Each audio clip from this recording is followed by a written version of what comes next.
നിങ്ങളെ പോയി ഫലം കായ്ക്കേണ്ടതിനും ഒരു തിരഞ്ഞെടുപ്പ്. മനുഷ്യന് ഇഷ്ടപ്രകാരമല്ല, നമ്മുടെ ഹൃദയത്തിന്റെ ആഗ്രഹപ്രകാരമല്ല ഈ തിരഞ്ഞെടുപ്പ് നടക്കുന്നത്. ഇത് സ്വർഗത്തിലെ ദൈവത്തിന്റെ ഇഷ്ടപ്രകാരം. മനുഷ്യന് ഇതിനകത്ത് ഒന്നും ചെയ്യുവാൻ കഴിയത്തില്ല. അത് കർത്താവിന്റെ വചനം പഠിക്കുമ്പോൾ എസ്തേറിന്റെ പുസ്തകത്തിൽ ഹല്ലേലൂയ ഒരു തിരഞ്ഞെടുപ്പുണ്ട്. വസ്തു രാജ്യം മാറ്റിയപ്പോൾ ഹല്ലേലൂയ ആ സ്ഥാനത്തേക്ക് മറ്റൊരുത്തിയെ ആവശ്യമാണ്. അവിടെ തിരഞ്ഞെടുപ്പ് നടക്കുന്നുണ്ട്. പക്ഷേ ഹല്ലേലൂയ അത് രാജാവിന്റെ ഇഷ്ടപ്രകാരമാണ്. അവന് ഇഷ്ടപ്പെട്ടത് അവൻ തിരഞ്ഞെടുത്തോ. ആ തിരഞ്ഞെടുത്തതിന് ദൈവത്തിന് ഉദ്ദേശമുണ്ടായിരുന്നു. പെട്ടെന്ന് ചിന്തിക്കുമ്പോൾ വസ്തുയെ നീക്കുവാൻ തക്കണം എന്താ കാര്യം? ആമേക്ക് താമസിയ അതിനൊരു കാരണമുണ്ട്. രാജാവ് പറഞ്ഞത് അനുസരിച്ചില്ല. നമ്മൾക്കൊരു രാജാവുണ്ട്. അവൻ പറഞ്ഞത് അനുസരിച്ചില്ലെങ്കിൽ എന്ത് ചെയ്യും? ഇത് നീക്കും. അവിടെ ഒരു മുഖപക്ഷവും ഇല്ല. അപ്പാവിടാവിനെ വിളിച്ചോ. നമുക്ക് ഏത് സമയത്ത് കൃപാസനത്തിലേക്ക് ചെല്ലുവാൻ തക്കണം ദൈവം അധികാരം തന്നു. ഈ ലോകത്തേക്ക് താമസിക്കില്ല. നമുക്ക് അപ്പനുണ്ട്. പക്ഷേ ഇത് സ്വർഗത്തിലെ അപ്പന. ഈ ലോകത്തെ അപ്പന് മുമ്പിൽ നമുക്ക് എന്ത് പരിപാടിയും കഴിക്കാം. ഹല്ലേലൂയ. എന്തെല്ലാം ന്യായം പറഞ്ഞ് നമുക്ക് നിലനിൽക്കാൻ കഴിയും. പക്ഷേ സ്വർഗത്തിലെ അപ്പന് മുമ്പിൽ ഒന്നും പറ്റത്തില്ല. നാം അവനെ ഭയപ്പെട്ട അവന്റെ ഇഷ്ടം ചെയ്ത് മുന്നോട്ട് പോയാൽ സ്വർഗത്തിലപ്പൻ നിനക്ക് ഹല്ലേലൂയ എന്ന് സ്വർഗത്തിലേക്ക് വന്നേക്കണം അധികാരം തന്നിട്ടുണ്ട്. നമുക്ക് എഫേസ്യ ലേഖനം 5-ാം വായിച്ചു. അതിക്രമങ്ങളാൽ മരിച്ചവരായിരുന്ന നമ്മെ ക്രിസ്തുവിനോടുകൂടെ ജീവിപ്പിക്കുകയും കൃപയാലത്രേ നിങ്ങൾ രക്ഷിക്കപ്പെട്ടിരിക്കുന്നു. ക്രിസ്തുയേശുവിൽ നമ്മെ കുറിച്ചുള്ള വാത്സല്യത്തിൽ തന്റെ കൃപയുടെ അത്യന്ത ധനത്തെ വരുംകാലങ്ങളിൽ കാണിക്കേണ്ടതിന് ക്രിസ്തുയേശുവിൽ അവനോട് കൂടെ ഉയർത്തെഴുന്നേൽപ്പിച്ചു ഇരുത്തുകയും ചെയ്തു. അതിക്രമങ്ങളാൽ പാവങ്ങളാൽ മരിച്ചിരുന്ന നമ്മെ ക്രിസ്തുവിനോട് കൂടെ ജീവിപ്പിക്കുകയും. അതേ ഹല്ലേലൂയ. നമുക്ക് ചിന്തിച്ചാൽ ഇതിനൊന്നും യോഗ്യനല്ലായിരുന്നു. ഒരു പ്രാർത്ഥന പോലും നടത്തുന്ന സ്ഥാനത്ത് സ്നേഹം തേടി വന്ന് തിരഞ്ഞെടുത്തതാണ്. അപ്പോൾ ഞാൻ ചിന്തിക്കാറുണ്ട് കർമ്മത്തിലുള്ള സകല കാര്യങ്ങളും ക്രമീകരിച്ച് സ്വന്തം വീട്ടിൽ പോലും ശവമോലും കാണിക്കുന്നതാണ് ഹല്ലേലൂയ.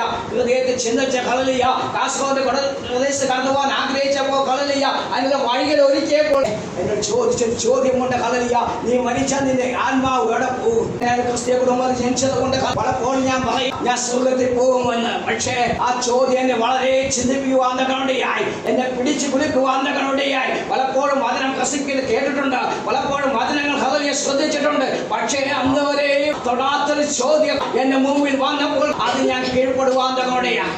സത്യാവസ്ഥ എന്താ ശോധനിക്കുവാൻ തക്കനോടെയായി. ആ വാക്യം മുമ്പിൽ കടന്നു വന്നില്ലെങ്കിൽ ഞാൻ ഭൂമിയിൽ ഉണ്ടാകുമായിരുന്നില്ല. അതുകൊണ്ടാണ് കർത്താവ് പറയുന്നത്, നിങ്ങൾ എന്നെ തിരഞ്ഞെടുത്തത്, ഞാൻ നിങ്ങളെ തിരഞ്ഞെടുത്തു. ആ തിരഞ്ഞെടുപ്പ് അത് നിലനിർത്തിക്കൊണ്ട് പോയ പറ്റൂ. വസ്തുക്ക് പറ്റിയതുപോലെ ഹല്ലേലൂയ എന്ത് ചെയ്യരുതോ നമ്മുടെ ജീവിതത്തിൽ സംഭവിക്കരുത്. അതൊക്കെ താവ് പലപ്പോഴും എന്നെ ചിന്തിപ്പിച്ച പല കാര്യങ്ങളുണ്ടെങ്കിൽ താവ് എന്നോടൊപ്പം സ്നാനപ്പെട്ട പല വ്യക്തികളും സർവായോടെ പോയി. പിന്നെ ഹല്ലേലൂയ വന്നിട്ടില്ല. പക്ഷേ അതിനെയൊക്കെ ഹല്ലേലൂയ എന്നെ വിടിവിച്ച് സ്വർഗ്ഗത്തെ ദൈവം ഇത്രത്തോളം നിർത്തുവാൻ തക്കവണ്ണം താവ് ഇടയാക്കി. ദൈവങ്ങളിൽ അവനെ ദയത്തെ വലുത്. പലപ്പോഴും ഹല്ലേലൂയ ഇത് വിട്ടേച്ച് പോയാൽ എന്തെന്നാ പലപ്പോഴും ഞാൻ ചിന്തിച്ചിട്ടുണ്ട്. പക്ഷേ ചോദിക്കുന്ന ചോദ്യത്തിന് ഹൃദയത്തിന് ഹല്ലേലൂയ താഴ്ത്തേച്ച് പോകാൻ പാടില്ല.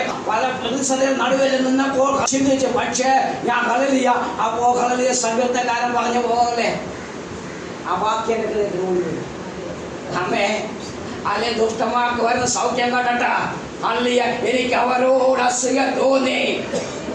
പക്ഷേ അതിന്റെ അന്ത്യമെന്തെന്ന് അറിയുവാൻ തക്കണം. ഞാൻ ദൈവാലയത്തിൽ ചെന്നപ്പോൾ ഹല്ലേലൂയ അവരെ വഴുവഴുപ്പിന് നിർത്തിയിരിക്കുന്നു. ഹല്ലേലൂയ അവ മുന്നോട്ട് പോയാൽ തകർന്നു പോകും, വീണ് പോകുവാൻ തക്കണം ഇടയാകും. ഹല്ലേലൂയ. പക്ഷേ ഹല്ലേലൂയ കർത്താവിന്റെ പാദത്തിൽ വീണ്ടും അടുത്തിരുന്നാൽ ഹല്ലേലൂയ ഹല്ലേലൂയ ആ പ്രശ്നങ്ങൾക്ക് ഹല്ലേലൂയ മറുപടി തരുവാൻ തക്കണം ഇടയായി തീർന്നിട്ടുണ്ട്. ഹല്ലേലൂയ താമസില്ല പലപ്പോഴും തോന്നിയിട്ടുണ്ട് കർത്താവ് എങ്ങനെ നിലനിൽക്കും. ഹല്ലേലൂയ മറുപടി തരുവാൻ വിശ്വസ്തനാണ്. അമ്മേ ഹല്ലേലൂയ അസാധ്യങ്ങളെ സാധ്യമാക്കുന്ന ദൈവമാണ് എന്റെ ദൈവം. ദൈവമക്കളെ ഒന്നുമില്ലായ്മയിൽ നിന്ന് ഹല്ലേലൂയ സകലം വിളിച്ചു ദൈവം ഹല്ലേലൂയ അത് ചെയ്യുവാൻ തക്കണം വിശ്വസ്തനാണ്. ഹല്ലേലൂയ. അബ്രഹാമിനോട് ഒരു വാഗ്ദത്തം പറഞ്ഞെങ്കിൽ ഹല്ലേലൂയ അത് നിവർത്തിപ്പാൻ ദൈവം വിശ്വസ്തനായിരുന്നു. അബ്രഹാം പലപ്പോഴും അവിശ്വസ്തത കാണിച്ചപ്പോഴോ ഹല്ലേലൂയ ദൈവം അവന്റെ സ്നേഹം ഹല്ലേലൂയ വിട്ടുകളഞ്ഞില്ല. പലപ്പോഴും നാം അവിശ്വസ്തത കാണിച്ചു ഹല്ലേലൂയ ഹല്ലേലൂയ വിശ്വസ്തതയില്ലാതെ നിന്നപ്പോഴും ഹല്ലേലൂയ ദൈവത്തിന്റെ ദയ നമ്മളെ വിട്ടുപോകാഞ്ഞതിന്റെ കാരണം ഹല്ലേലൂയ അവന്റെ ദയ ഹല്ലേലൂയ ദൈവം തിരഞ്ഞെടുത്തത് കൊണ്ട്. അവനെ ഹല്ലേലൂയ അവൻ തിരഞ്ഞെടുത്തെങ്കിൽ ഹല്ലേലൂയ അവൻ തിരഞ്ഞെടുത്തിട്ടുണ്ടെങ്കിൽ എത്തിക്കുന്ന സ്ഥാനത്തെത്തിക്കുവാൻ ദൈവം വിശ്വസ്തനാണ്. ആമേൻ ഹല്ലേലൂയ. വെറുതെ തിരഞ്ഞെടുത്തെന്നല്ല പറയുന്ന ഹല്ലേലൂയ അവൻ പരിശുദ്ധാത്മാവുകൊണ്ട് മുദ്ര ചെയ്തിരിക്കുന്നു. അഭിഷേകം എന്ന് പറയുമ്പോൾ ഹല്ലേലൂയ ഇന്നും അനേക അലർജിയാണ്. ഹല്ലേലൂയ എന്തിനീ അന്യഭാഷ, എന്തിനാണ് ഹല്ലേലൂയ താമസിക്കുക ഇതൊക്കെ പറയുന്നത്? ഹല്ലേലൂയ അവന്റെ ആവശ്യമുണ്ടോ? ഹല്ലേലൂയ ഇന്ന് പലരും പഠിപ്പിച്ചു കഴിഞ്ഞു. ഹല്ലേലൂയ അത് നിന്നുപോയി. പക്ഷെ നിന്നുപോയെങ്കിൽ ഒരു ചോദ്യമുണ്ട്, എന്നെ കർത്താവ് വന്നുപോയി. പരിശുദ്ധാത്മാവ് നീക്കേണ്ട താമസമേ ഉള്ളൂ. ഹല്ലേലൂയ അത് ഇവിടെ വെളിപ്പെടുവാൻ ഹല്ലേലൂയ താമസം ഹല്ലേലൂയ അത് പലപ്പോഴും ഹല്ലേലൂയ ഞാൻ ചിന്തിച്ചിട്ടുണ്ട് കർത്താവേ ഹല്ലേലൂയ ഈ അന്യഭാഷ പറയുന്നത് എന്തിന്? അധികാരങ്ങളാണ്ടൊക്കെ താമസം ഹല്ലേലൂയ. പക്ഷേ എൻ്റെ മകമ്മ വെളിപ്പെട്ടാണ് അമ്മേ ഹല്ലേലൂയ. ഭൂമിയെ കീഴ് മറിക്കുന്നവ ഇവിടെയും വന്നോ? അമ്മയുടെ താമസം ഹല്ലേലൂയ ഈ രാജ്യത്തെ കീഴ് മറിക്കുവാൻ നമ്മളെ അന്യഭാഷ കഴിയും. ഹല്ലേലൂയ അറിയാൻ കഴിയും. ഹല്ലേലൂയ താമസിക്കുക പലപ്പോഴും ഹല്ലേലൂയ പലതും കണ്ട് പേടിച്ചിരിക്കുമ്പോൾ ഹല്ലേലൂയ ഭയപ്പെട്ടിരിക്കുന്ന ദൈവജനമേ ഹല്ലേലൂയ നീ എഴുന്ന് ഉണർന്ന് നോക്കിയേ. അതൊക്കെ പേടിയാണെന്നേ. ഹല്ലേലൂയ താമസിക്കുക എന്ത് സംഭവിക്കും? ഹല്ലേലൂയ പേടിയുടെ നടുവിൽ നിന്ന് ആരാധിച്ച ജനമാണ് ഞങ്ങൾ. ഹല്ലേലൂയ ഒന്ന് ഹല്ലേലൂയ താമസിക്കുക ഒരു വാക്ക് സ്വാർത്ഥ കേട്ടാൽ അപ്പോൾ അടിവരുമെന്ന് പേടിച്ചിരുന്ന ഹല്ലേലൂയ കാലഘട്ടങ്ങൾ ഞങ്ങളുടെ ജീവിതത്തിൽ ഉണ്ടായിരുന്നു, ഈ സഭയിൽ ഉണ്ടായിരുന്നു. പക്ഷേ ഹല്ലേലൂയ അതിനൊക്കെ നീക്കുപോക്ക് ദൈവം വരുത്തി. അമ്മയൊക്കെ താമസിക്കുക ദൈവം നീക്കി. അമ്മയൊക്കെ താമസിക്കുക ദൈവജനത്തെ തൊട്ടാൽ ഇത് സംഭവിക്കുമെന്ന് ദേശത്തിന് മനസ്സിലാക്കി ദൈവം കൊടുക്കും. അമ്മയൊക്കെ താമസിക്കുക കാരണം ഹല്ലേലൂയ ദൈവമക്കളുടെ ആരാധന ഹല്ലേലൂയ പേടിച്ചായിരുന്നു എങ്കിൽ സ്വർഗ്ഗത്തെ ദൈവം ആരാധനയ്ക്ക് വ്യത്യാസം വരുത്തിയെങ്കിൽ ഇന്ന് ആരാധന കുറഞ്ഞെങ്കിൽ സ്വർഗ്ഗത്തെ ദൈവത്തിന് മുമ്പ് ചോദിക്കുന്ന ചോദ്യമുണ്ട്. അമ്മയൊക്കെ താമസിക്കുക കഴിഞ്ഞ നാളിൽ നിനക്ക് വേണ്ടി ഞാൻ എന്തൊക്കെ ചെയ്തു? അമ്മയൊക്കെ താമസിക്കുക കഴിഞ്ഞ നാളിൽ നിന്ന് ഞാൻ എങ്ങനെ നടത്തി? ഹല്ലേലൂയ താമസിക്കുക ഒന്നുമില്ലായ്മേ ഹല്ലേലൂയ ഇത്രത്തോളം ദൈവം ഉയർത്തിയെങ്കിൽ ഹല്ലേലൂയ താമസിക്കുക ആ ഉയർത്തിയ ദൈവത്തെ ആരാധിക്കുന്നതിന് ഒരു മടി കാണിക്കണ്ട. ആമേൻ ദൈവക്കളെയൊക്കെ താമസിക്കുക ഹല്ലേലൂയ അതിൽ ശുശ്രൂഷയെ ഹല്ലേലൂയ അത് നടക്കേണ്ട വഴി നടന്നോളും. പക്ഷേ നിന്റെ ആരാധന കുറഞ്ഞു പോയാൽ, നിന്റെ വിളക്കിലെ എണ്ണ കുറഞ്ഞു പോയാൽ ഹല്ലേലൂയ ഹല്ലേലൂയ കൈവാസം കാത്തലൊക്കെ ഈ വിഷയം തന്നെ ഞാൻ പ്രസംഗിച്ചത്. ഹല്ലേലൂയ 5 കനിയമാ ഹല്ലേലൂയ ആ വിളക്കിലെ ഹല്ലേലൂയ എണ്ണയുണ്ടെന്ന് പരിശോധിച്ചു. 5 പേർ വിളക്ക് 10 പേർ വിളക്കെടുത്തെങ്കിൽ ഹല്ലേലൂയ 5 പേർ പരിശോധിച്ച് 5 പേർ അതുകൊണ്ട് ഓടി മണവാളനെതിരേക്കാനാ. അമ്മയൊക്കെ താമസിക്കുക മണവാളൻ തെരഞ്ഞെടുത്തവരെ ഹല്ലേലൂയ കൊണ്ടുപോകാൻ മണവാളൻ വരാകായി. അമ്മയൊക്കെ താമസിക്കുക ഹല്ലേലൂയ മണവാളന് ഒരു ദേശമുണ്ട്. ഹല്ലേലൂയ അവൻ പറയുന്നത് ഹല്ലേലൂയ അനുസരിക്കുന്നതിനെ മാത്രമേ അവർ തിരഞ്ഞെടുക്ക ദൈവം ഹല്ലേലൂയ മണവാളൻ തിരഞ്ഞെടുക്കുകയുള്ളൂ. താമസിക്കുക എസ്തേർ ഹല്ലേലൂയ താമസിക്കുക ഒരു ഷണ്ടന്റെ കീഴിലായിരുന്നു. പക്ഷേ അവൻ രാജാവിന്റെ മുമ്പിൽ ചെന്ന സമയമായപ്പോൾ ഹല്ലേലൂയ അവൻ പറഞ്ഞതല്ലാതെ മറ്റൊന്നും അവൾ എടുത്തില്ല. വചനം ഹല്ലേലൂയ വായിക്കുമ്പോൾ അവിടെ ഇങ്ങനെ പറയുന്നത് ഹല്ലേലൂയ ഷണ്ടൻ ഹല്ലേലൂയ അവളെ ആരുടെ കീഴിലാക്കിയിരുന്നു? അവൻ പറയുന്നത് കേട്ട് ഒന്നും അവൾ എടുത്തില്ല. എടുക്കുവാൻ ഹല്ലേലൂയ അവസരങ്ങൾ ഉണ്ടായിരുന്നു. പക്ഷേ ഹല്ലേലൂയ രാജാവിന്റെ മുമ്പിൽ നിൽക്കണമെങ്കിൽ ഹല്ലേലൂയ ക്രിസ്തുവിന്റെ മുമ്പിൽ നിൽക്കണമെങ്കിൽ ഹല്ലേലൂയ അത് ക്രിസ്തു പറയുന്നത് ഹല്ലേലൂയ അനുസരിച്ച് മുന്നോട്ട് ഓടിയാൽ നടക്കത്തുള്ളൂ.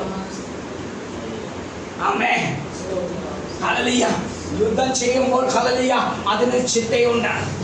ഹല്ലേലൂയ താമസിക്കില്ല. നമ്മൾ നിൽക്കുന്ന യുദ്ധക്കളത്തിലാ. അമ്മയൊക്കെ താമസിക്കില്ല. നമ്മൾ നിൽക്കുന്ന പോരാട്ടം നടുവില്ല. ഹല്ലേലൂയ ആ പോരാട്ടത്തെ ജയിക്കുവാൻ തക്കവണ്ണം സ്വർഗ്ഗത്തിലെ ദൈവം ഹല്ലേലൂയ ആക്കി ഹല്ലേലൂയ മുമ്പിൽ നിർത്തിക്കുന്ന ഒരു വ്യക്തിയുണ്ട്. അത് പരിശുദ്ധാത്മാവാ. ഹല്ലേലൂയ നീ മുമ്പിൽ നിന്നാൽ തോറ്റുപോകും. പക്ഷേ പരിശുദ്ധാത്മാവ് മുമ്പിൽ നിന്നാൽ ഹല്ലേലൂയ നീ ആ യുദ്ധത്തെ ജയിക്കും. ദാവീദ് യുദ്ധത്തിൽ കടന്നുപോയപ്പോൾ അവൻ എന്ത് ചെയ്തു? അത്ഭുതം തിരഞ്ഞെടുത്തു. പക്ഷേ അവന് വാക്കുണ്ട്, ഞാൻ ജീവനുള്ള ദൈവത്തിന്റെ നാമത്തിന് നിന്റെ നേരെ വരുന്നതാ. എന്നെ നോക്കുവാൻ, എന്നെ സൂക്ഷിക്കുവാൻ ഉയരത്തിലെ ദൈവമുണ്ട്. ദാവീദിന് പറയുവാൻ കഴിയും, എന്നെ സൂക്ഷിക്കുവാൻ, എന്നെ പരിപാലിക്കുവാൻ, എന്നെ കാത്തുകൊള്ളുവാൻ ഉയരത്തിലെ ദൈവമുണ്ട്. എന്തെല്ലാം ശാപം പറഞ്ഞാലും ഞാൻ നിന്നും അല്ലെങ്കിലും അതിനെ ജയിക്കുവാൻ ദൈവം നിനക്ക് ഹല്ലേലൂയ ഉയരത്തിൽ ശക്തി തരുവാൻ വിശ്വസ്തനാണ്. ഗോലിയാത്ത് എത്ര മകനാണെങ്കിലും അവൻ എത്ര യുദ്ധം അഭ്യസിച്ചവനാണെങ്കിലും യുദ്ധം അഭ്യസിക്കാത്ത ദാവീദ് പറയുന്നു, എന്നെ യുദ്ധം അഭ്യസിപ്പിച്ചത് ഈ ലോകത്തിലെ മനുഷ്യനല്ല, സ്വർഗ്ഗത്തിലെ ദൈവമാണ്. നിന്റെ വേറെ യുദ്ധം അഭ്യസിപ്പിക്കുന്നത് സ്വർഗ്ഗത്തിലെ ദൈവമാണ്. ദാവീദ് അത് കേട്ട് പേടിച്ചിരുന്നില്ല. ദാവീദ് മറ്റുള്ളവർ പറയുന്ന പോലെ ഗോലിയാത്ത് പറയുന്ന കേട്ട് ആ പേടിച്ചു നിന്നില്ല. ആ മുന്നോട്ട് ഓടി. ആ ഓട്ടത്തിന് ഒരു പ്രത്യേകതയുണ്ട്. അവന് മുമ്പിൽ നോക്കുമ്പോൾ അവനൊന്നുമില്ല, പക്ഷേ അവന്റെ ദൈവം മുമ്പിലുണ്ട്. കർത്തയ്ക്ക് അഭിഷേകമൊക്കെ മറുപടി തരുവാൻ ഹല്ലേലൂയ ദൈവം വിശ്വസ്തനാണ്. ഹല്ലേലൂയ എന്റെ വിഷയങ്ങൾക്ക് മറുപടി തന്നേ പറ്റൂ. എനിക്ക് മറ്റാരിൽ ആശ്രയിക്കുവാൻ വകയില്ല. ഞാൻ മറ്റൊരുത്തിൽ ആശ്രയിച്ചാൽ എന്റെ ദൈവത്തിന്റെ നാമം നിന്ദിക്കപ്പെടും. കർത്തയ്ക്ക് ഹല്ലേലൂയ ആ വിഷയത്തിൽ നീ ഭാരപ്പെടുന്ന വിഷയത്തിന് മറുപടി തരുവാൻ ദൈവം വിശ്വസ്തനാണ്. എഴുന്നേൽപ്പിക്കുവാൻ ഹല്ലേലൂയ ദൈവത്തിന് കഴിയും. ദൈവം എഴുന്നേൽപ്പിക്കട്ടെ എന്ന് പറഞ്ഞ് നീ ഇരുന്നാൽ ഹല്ലേലൂയ താമസിക്കില്ല, ദൈവം ഒന്നും ചെയ്യില്ല. സ്നേഹിതൻ വന്ന ഹല്ലേലൂയ അവന്റെ ആവശ്യബോധ ഹല്ലേലൂയ അവനെന്തേലും മുട്ടിക്കൊണ്ടിരുന്നു. അത് കിട്ടവരെ മുട്ടിക്കൊണ്ടിരുന്നു. നീ മുട്ടി പ്രാർത്ഥിച്ച ഇപ്പോഴാ സമയം. ഹല്ലേലൂയ ഹല്ലേലൂയ പ്രാർത്ഥിക്കാനൊരു സമയം നീ വെച്ചിട്ടുണ്ട്. പ്രാപിക്കുവാനൊരു സമയം വെച്ചിട്ടുണ്ട്. നേടുവാനൊരു സമയം വെച്ചിട്ടുണ്ട്. ഹല്ലേലൂയ അത് നിന്റെ സമയമല്ല. അല്പം കൂടി കഴിയട്ടെ, അല്പം കൂടി നീണ്ടു പോകട്ടെ എന്ന് നീ ഹൃദയത്തിൽ ചിന്തിച്ചുകൊണ്ടിരുന്ന നടക്കത്തില്ലെന്നേ. ഹല്ലേലൂയ കർത്താവേ എന്ന് വിളിച്ചൊരു കാര്യമില്ല. നീ മുട്ടുപായിലേക്ക് ചില വിഷയങ്ങൾക്ക് മറുപടി തരുവാൻ സ്വർഗ്ഗത്തിലെ ദൈവം വിശ്വസ്തനാണ്. എന്തെല്ലാം സാഹചര്യങ്ങളും ഹല്ലേലൂയ പ്രതികൂലമുണ്ടെങ്കിലും സകല സാഹചര്യങ്ങളും അനുകൂലമാക്കി തരുവാൻ ദൈവം വിശ്വസ്തനാണ്. അഭിഷേകം എന്ന് പറഞ്ഞാൽ അത് വീണ്ടെടുപ്പ് മുതൽ ഇവിടെ നിന്നും പങ്ങണമെങ്കിൽ അത് ആവശ്യമാണ്. ആവശ്യേ പറ്റൂ. ദൈവവചനം വിളിച്ചു പറയുന്നു ഹല്ലേലൂയ അതുവരെയും പ്രാപിക്കാത്ത ഒരു അഭിഷേകം ഹല്ലേലൂയ പത്രോസിന് മേൽ വന്നപ്പോൾ ഹല്ലേലൂയ പത്രോസ് ഹല്ലേലൂയ എഴുന്നേൽക്കുവാൻ തക്കണം ഇടയായി. അവരുടെ മുമ്പിൽ കർത്താവിനെ തള്ളി പറഞ്ഞവൾ ഹല്ലേലൂയ താമസിക്കില്ല. എഴുന്നേറ്റ് നിന്ന് കഴിഞ്ഞപ്പോൾ ഹല്ലേലൂയ അവനെ ഹല്ലേലൂയ ആളമാറി. ഹല്ലേലൂയ താമസിക്കില്ല അവനെ വിരല് മാറി. ദൈവത്തെ തള്ളി പറയുന്നത് മാറി. ഹല്ലേലൂയ താമസിക്കില്ല വഞ്ചിയും വലയെടുത്തുകൊണ്ട് ഓടാന്ന് പറഞ്ഞത് മാറി. അതൊക്കെ അവന്റെ ജീവിതത്തിൽ നിന്ന് മാറ്റിവെച്ചു. ഹല്ലേലൂയ താമസിക്കില്ല ഉയരത്തിന് ശക്തി കിട്ടപ്പോൾ ഹല്ലേലൂയ അവനൊരു കാര്യം മനസ്സിലായി. ഇങ്ങനെ അടങ്ങിയിരിക്കുവാൻ കഴിയത്തില്ല. എനിക്ക് അടങ്ങിയിരിക്കുവാൻ കഴിയത്തില്ല. കാരണം എന്റെ ദൈവം ഹല്ലേലൂയ ഒരു ഭാരം ഏൽപ്പിച്ചിട്ടുണ്ട്. ഒരു ഹല്ലേലൂയ ദൈവം ഹല്ലേലൂയ തിരഞ്ഞെടുത്ത ഹല്ലേലൂയ താമസിക്കില്ല പത്രോസ് ഹല്ലേലൂയ എഴുന്നേറ്റ് നിന്ന് പ്രസംഗിച്ചപ്പോൾ ഹല്ലേലൂയ ആ പ്രസംഗത്തിലൂടെ ഹല്ലേലൂയ 3000 പേർ രക്ഷിക്കപ്പെടുവാൻ